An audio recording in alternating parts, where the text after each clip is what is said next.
And I ended up having to move in with my parents. My dad was 70 at the time. My wife and I'm 30, living with my parents. And my dad's retired, walking around. It was horrible. Very tiny, tiny house in the Bay Area.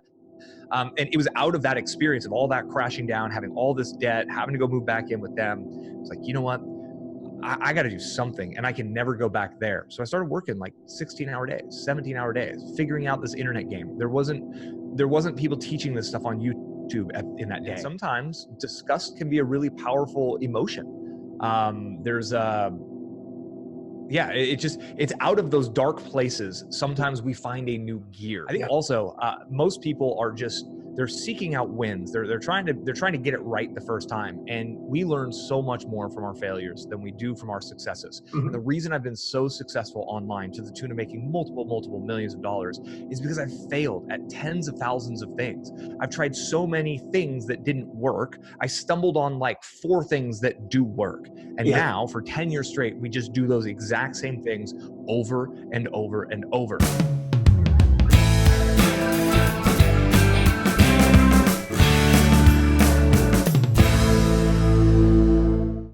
Hi everybody, welcome to today's Coffee with Robert. I'm delighted to have a very, very special guest with me today, a guy called Miles Beckler from milesbeckler.com.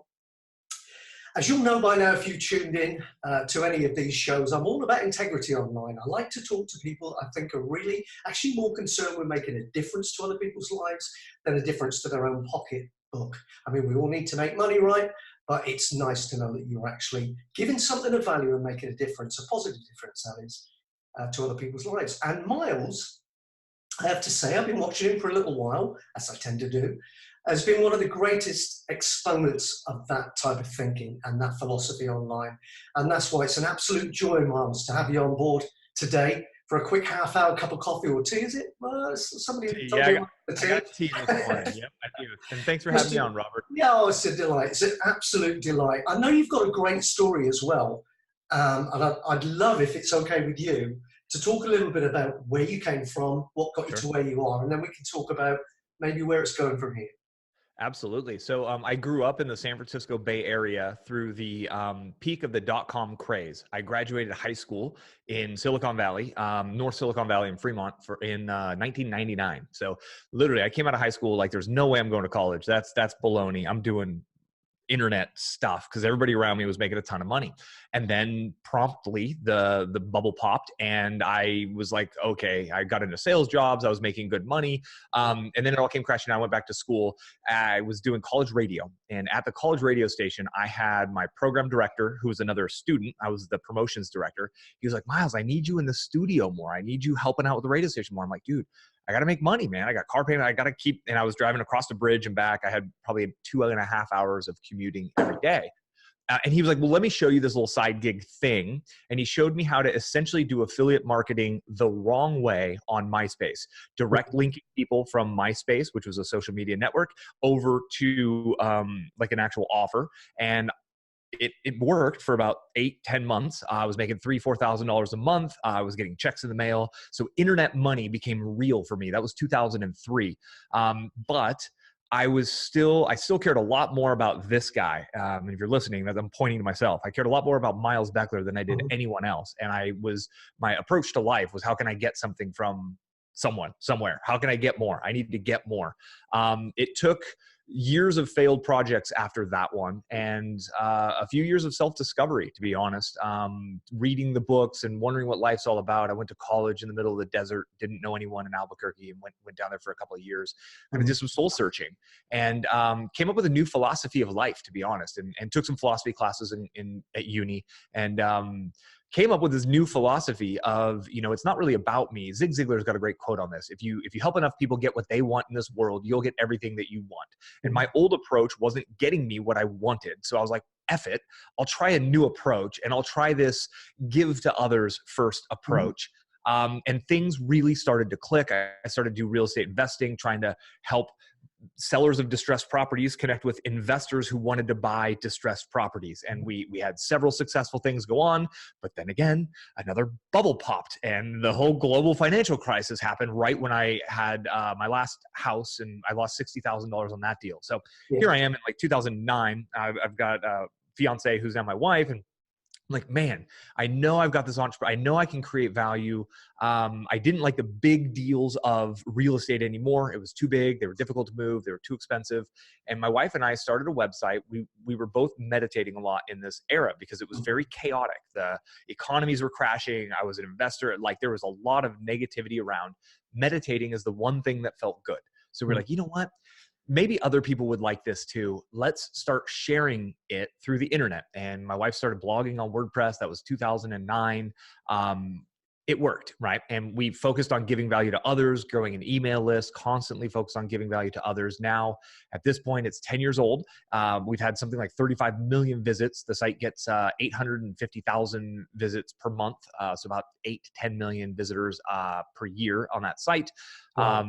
And then in 2016, I started teaching everything we did. There's too many people selling how to internet marketing, and they're selling old, outdated ideas. And that kind of, I was like, there needs to be more integrity here. So I started just teaching everything I do for 100% free on YouTube. And I've created a second business for myself. So I'm twice as busy, but it's all based on the idea of being of service at scale. My whole philosophy of everything is if you can go be of service to an audience at scale, and my phone's on the charger, I would show you my, like we all have these supercomputers. You can record YouTube videos in your phone, like they access to billions of people, and everybody's wandering around looking to improve their lives. So joining in on that as a creator who helps people better their lives, even if it's how to crochet a better sweater, it doesn't really matter at this point in time, but we have the ability to really create massive positive change. Yeah, it's a very, very powerful time. Is if you embrace it and really go with it, it's incredible. I want to wind back a little bit there if I can, because I'm really interested in something you were saying about the real estate. We're getting some moves going as well. That was me rewinding right there. That was a good one. Yeah, you were talking about the real estate thing, and when the whole bubble crashed about 2008, wasn't it? It was literally, I got caught up in that as well because I was helping people build real estate investment, portfolios and all that sort of stuff. I got hit just the same. And the thing is that you've got to make a decision right there and then, right? You can kind of sit there and feel sorry for yourself and find all the excuses in the world why you might just stay where you are now. You've had a go and it failed, or you can get up, dust yourself off and go again, which is what I did, what you're clearly doing as well, very successfully. So I'm curious, I ask a lot of people this, and I wonder what your take is. What is the difference that makes the difference? Because as you know, you can give somebody access to information here, and you can give this person the same information here. One person goes off and makes a massive life-changing success out of it, and the other person does nothing or crashes and burns. So the difference is clearly not in the information, right?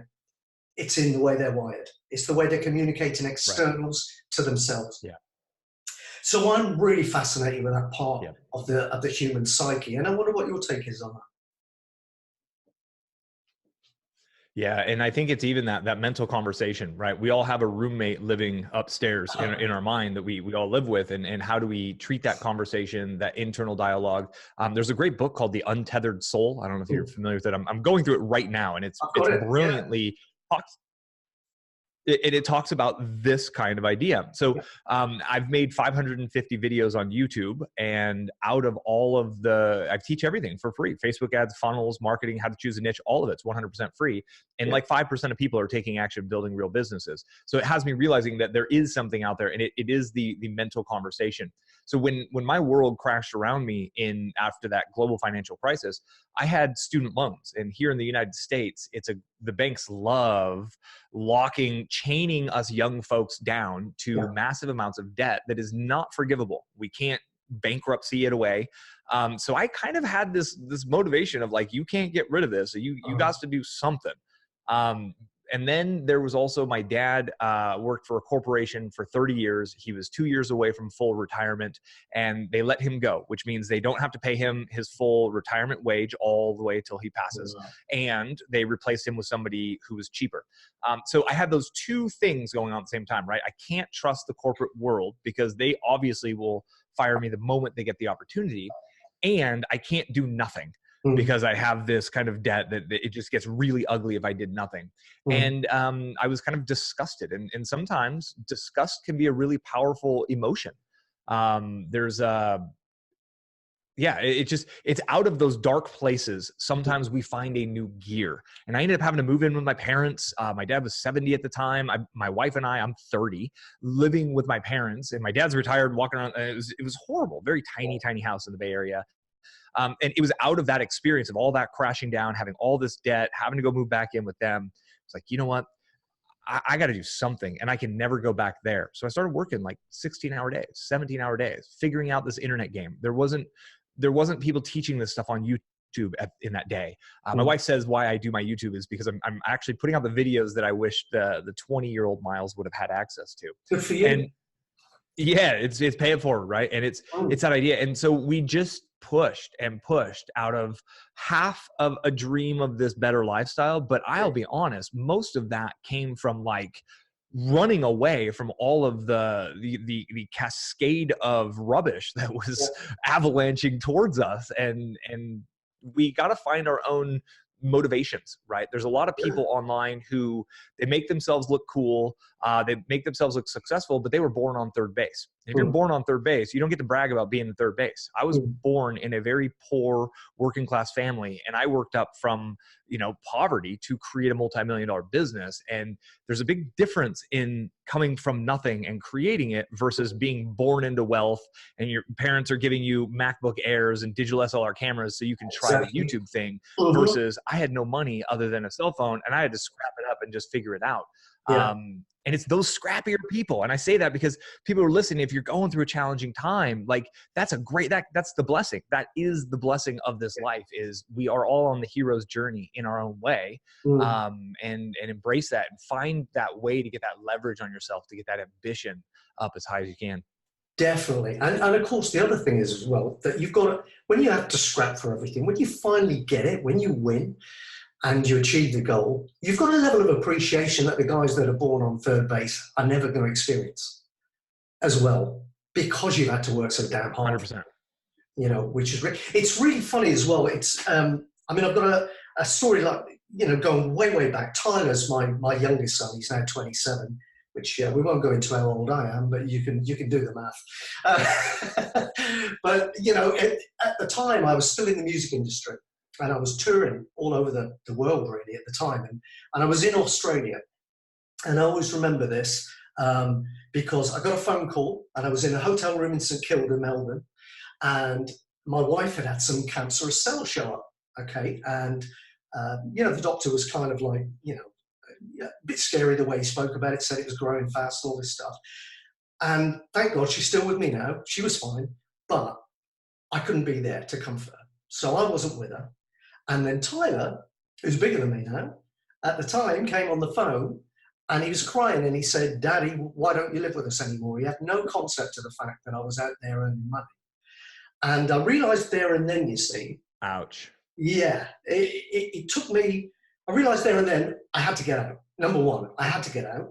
But I was in a situation where I wasn't the original member, so I couldn't really afford to just leave. I had no royalties keep coming in and all that sort of stuff. So it took me 2 years, but eventually I got out. And in the end now, I just made a snap decision. I've got to get out. I left. I had no income. Yep. I started a business and I moved to a bigger house that I couldn't afford, purely and simply to release funds so I could move. I promise you, 6 months, I'd not just replaced the income, I doubled it. And I was towing a caravan at one point, leaflet dropping and all sorts, between the southwest, about 200 miles up to London, doing all of this stuff. But the point I'm coming to is I'm not trying to kind of like, I don't want everybody to go, "Well, it's just the fact that what it was I burned my bridges. I had no choice. I had to, and you did a similar thing.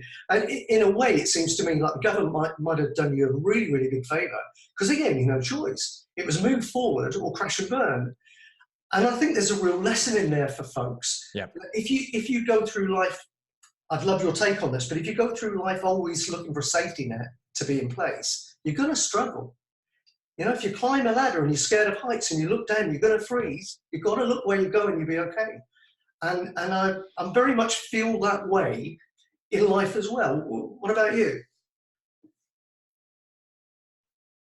And so I think another way to look at it, I totally agree, but there's also this idea of what is safety, right? And Mm, so my dad, when I was growing up, for my dad's generation, safety was a good job with a corporation. And my dad did not, he was high school educated. He didn't go to university at all. But in my dad's era, right, in the 60s and the 70s, if you had a college degree and you got a mm, job with a big corporation, golden. mm, Today, that is not the thing. Like college degrees are handed out as, that's like a high school diploma was, and a job with a corporation is kind of the scary opportunity. Yet most people's friends and families are like, no, no, no, you don't want to start that business. That's mm. risky. And I always just looked at leaving my financial security of my 60-year-old, 70, 80, 90-year-old self to a corporation. That felt risky to Yeah, me. So it was like redefining it in my mind was like, man, so the entrepreneurial thing that has potentially limitless income potential. Sure, I might fail, but like I was broke anyways. I was like living on a student budget, right? Like how yeah, expensive is ramen and a room in a, student ghetto? yeah, So the risk reward, I guess, is where for me, it made very, very clear sense. It's amazing those catalysts for change, though, right? Change happens in an instant, but oftentimes we build up change. We think mm, about change. Anyone who's ever quit smoking or quit or any of this, you think about it sometimes for years and years mm, and years on end. I quit smoking cigarettes at one point, and I tried and I tried, and then one day some things happened, and it put me in this point where I was looking at them, looking at it, and thought to myself, "What the am I doing?" And threw it away and never touched them again. And uh, like a switch, it just turned off. And you had that point, right? It was that mm, call, that moment with your son on the phone. It was like, oh man, like damn, like everything in your whole philosophy of life and what it means all changed. Before, yeah, you thought you were doing what it took to mhm, create for your family, and you were giving the right, you thought you were doing the right things, and then everything you valued shifted. mhm, And in that moment, from that one conversation, I think yeah, also most people are just, they're seeking out wins. They're trying to get it right the first time. And we learn so much more from our failures than we do from our successes. And the mhm, reason I've been so successful online to the tune of making multiple millions of dollars is because I've failed at tens of thousands of things. I've tried so many things that didn't work. I stumbled on like 4 things that do work. And yeah, now for 10 years straight, we just do those exact same things over and over and over. And I went to Vegas on my 21st birthday, and there's this saying that if you go gamble on your 21st birthday, because that's when we're of legal age in the States, yeah, the worst thing that could happen to you is you win, right? Because then you're hooked. You're like, oh, this is easy, and then you're just like hooked for life, right? yeah, And so it's those who kind of get that flash in the pan victory the first time. They don't learn the fundamentals. They don't mm, learn how it actually works. It's like the big kid on the rugby field at a very young age. Like he just happens to be bigger. He didn't learn the fundamentals, the technique, the ball handling. He didn't mhm, learn enough about the game. By the time he hit high school or university, he's nothing at that mm, point. But the little scrappy kid who came up and had to fight tooth and nail for every mm, yard, for everything, every moment, every yeah, play, every minute of playtime, that kid develops a level of understanding of the game, of the sport, a physical level and mm, understanding that can take him levels that born on third base individual can never get to. yeah, It's like embrace the difficulties, right? And there's this philosophy people have of like, I don't want to fail. I don't want to fail. I got to just do the right things. But success is actually on the other side of failure. We yeah, have to go through failure to get to success. So everyone's like trying to not fail, which means they're just researching and they're not starting because they would fail. But those who are like, F it, everything else sucks around me, I'm just going to fail forward until I figure something out. Those are the ones who actually win. And again, I think it's that mental conversation about what does it mean to succeed? What does it mean to fail? And having just an honest kind of philosophy of what it takes to create a lifestyle that you want to yeah. live. Absolutely. No, absolutely. I mean, we're singing from the same hymn sheet, definitely. Um, but it is fascinating, and it does kind of like that's part of the inspiration behind doing this whole thing as well. That I do want people to get the message that really, wherever they are in their life right now, that comes down to a choice, either consciously or subconsciously. Absolutely. Most likely subconsciously. But if you can become aware of some of the processes that are going on, and then that's another thing, isn't it? That when you get into personal development, meditation, all that type of stuff, you start to recognize the negative chatter when it starts to happen. And you can redress it and you can affirm or do whatever it is to overwrite that because your mind is incapable, your subconscious mind is incapable of listening actually to more than one thing at a time. So, and actually taking it in. So if you can overwrite it, but in order to do that, you need to be conscious of it. And far too many people are not aware that they've got this kind of little demon living inside that's acing everything they want to do with their lives. So it's, yeah, awareness, consciousness is everything, to be honest with you. But I could stay on this all day with you, so I better 100%. forward a bit. I was going to ask you a little bit more about, I mean, you've got the 4 pillars to your business that you were talking about. Where do you see it going in the future? Where do you see yourself morphing into in, let's say, the next 5 years? Yeah, that's a great question, and I'm constantly coming back to this thought of again, I've externalized everything. It's not about me, it's about my audience, right? So it's being of service to my audience. And the question I keep coming back to is, so I've taught every tactic in the world. Like I'm teaching thousands and thousands of dollars what you would pay for in courses for free. People aren't taking action. So mindset is kind of one of the things I'm at now. And it's just constantly engaging in the feedback loop with my audience of what is missing, how do I help more people take positive steps in their lives? And I know that I can't fix people, and not everyone's going to take action, right? Everyone who searches for how to build a business online, they're just not going to take any action. That's okay. But how can I continually improve and help more people in more ways? So I tested a membership program thing that's like an online forum. I'm actually probably going to close that down. Not probably, I'm closing that down, and I'm morphing it, right? And it's just that idea that like everything's in evolution and everything is always in fluid movement and motion. So it's just iterating, right? It's iteration. I want to do more kind of somewhat smaller group in-person meetings over the course of 2 days, because I think I can have more impact that way. I think people will walk away from a 2-day course where we go through a little booklet and we're not even on laptops. We're writing things out with pen to get the fundamentals down for people. And it's a constant process of, I put out trainings, I put out teachings, I monitor what happens, and then I try to judge, are more people taking action? Like, did that work? Did that make sense? What worked? And then I make a new hypothesis of how can I help them take that next step and that next step and that next step. Ultimately, from a functional standpoint, our business is going to be very similar in 5 years than it is right now. We're going to create lots of content because content is everything. We're going to grow our email lists because that's the audience kind of experience we own. We're going to send lots of helpful email, put out more value than we ask for in return, and we're going to make offers. And the offers are going to be helping people who already want a result, a thing, get that which they already want. I'm not going to go create desire in my audience. I tap into the desire they already have and I channel it. So I help people get that which they already want. That's it. The platforms might change, right? I started on MySpace. That's really not a thing anymore. Facebook is maybe at its peak, maybe not, right? The platforms will change, but the content is going to be spoken word, videos, or written word. That's just what content is in our age right now. And email, we're not going away from that. And it's very similar to what are professional baseball players going to be doing in the next 5 years? Pitching, batting, right? Running the bases, like the fundamental components are what win championships. What are the footballers going to be doing, right? They're going to be passing, they're going to be shooting, they're going to be, like there's just some fundamental things that haven't changed for 60 years. Sure, there's a new trick that comes out and then for 2 seasons they have an unfair advantage, but everybody watches the tape and everybody catches up and all of a sudden that guy doesn't have that unfair advantage anymore. And the playing field raises, and those who have their heads out of their arses are right there keeping pace with everything, right? I'll be failing. I'll be testing new things that absolutely won't work. I just launched a new funnel this past week.